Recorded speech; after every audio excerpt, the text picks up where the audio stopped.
That is Princess Dragomiro. Stay mature book in a low tone. She is a Russian. Her husband realized all this money before the revolution and invested it abroad. She is extremely rich, a cosmopolitan. Pyro nodded. He had heard of Princess Dragomiro. She is a personality. Stay mature book. Ugly as sin, but she makes herself felt. You agree? Pyro agreed. At another of the large table, Mary Debenham was sitting with two other women. One of them was a tall, middle-aged woman in a plain blouse and a tweed skirt. She had a mass of faded yellow hair unbecomingly arranged in a large bun, wore glasses, and had a long, mild, amiable face rather like a sheep. She was listening to the third woman, a stout, pleasant-faced elderly woman who was talking in a slow, clear monotone which showed no sign of pausing for breath or coming to a stop. And so my daughter said, "Why?" She said, "You just can't apply American method in this country. It's just natural to the folks here to be indolent." She said they just haven't got any hustle in them. But all the same, you'd be surprised to know what our college there is doing. They've gotten a fine staff of teachers. I guess there's nothing like education. We have got to apply our Western ideals and teach the East to recognize them, my daughter said. The train plunged into a tunnel. The calm, monotonous voice was drowned.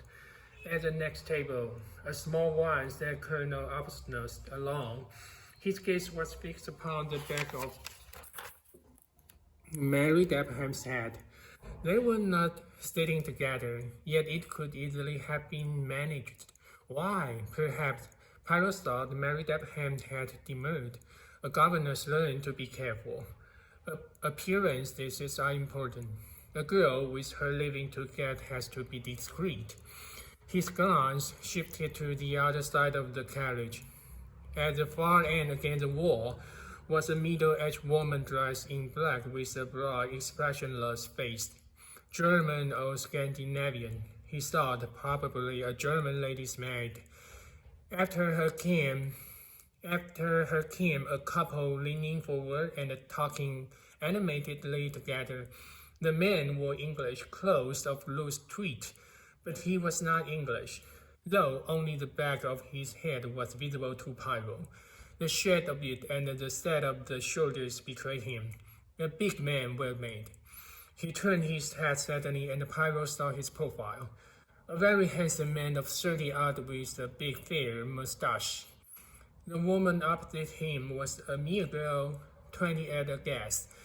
A tight-fitting little black coat and skirt, white satin blouse, small chic black toque, perched at the fashionable, outrageous angle. She had a beautiful foreign-looking face, that white skin, large brown eyes, jet black hair. She was smoking a cigarette in a long holder. Her manicured hand had deep red nails. She wore one large emerald set in platinum. There was coquetry in her glance and voice. "As jolly as chic," murmured Pyro, husband and wife. Monsieur Book nodded. "Hungarian embassy, I believe," he said. "A handsome couple." There were only two more lunchers, Pyro's fellow traveler McQueen and his employer Mr. Ratchet. The latter sat facing Pyro, and for the second time Pyro studied that unprepossessing face, noting the false benevolence of the brows and the small, cruel eyes. Doubtless Monsieur Book saw a change in his friend's expression. "It is at your wild animal you look?" he asked. Pyro nodded. As his coffee was brought to him, Monsieur Book rose to his feet, having stirred it before Pyro. He had finished some time ago. "I return to my compartment," he said.